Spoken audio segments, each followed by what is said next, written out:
Yes, this is Laszlo. He doesn't work for free. We have to pay him in food and strokes. So yeah, he really likes these fake sort of dreamers. But he likes this other one even more. Bear with me.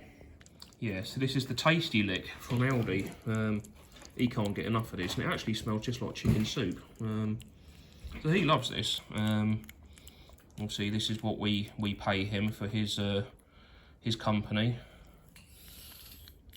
And poor Laszlo, he needs rehoming, but he has got an issue with his front legs. Not that it bothers him; he's probably had that for a long time. I can't remember what it is called. We'll just let him finish his Tasty Lick, and I will try and tell you what that is.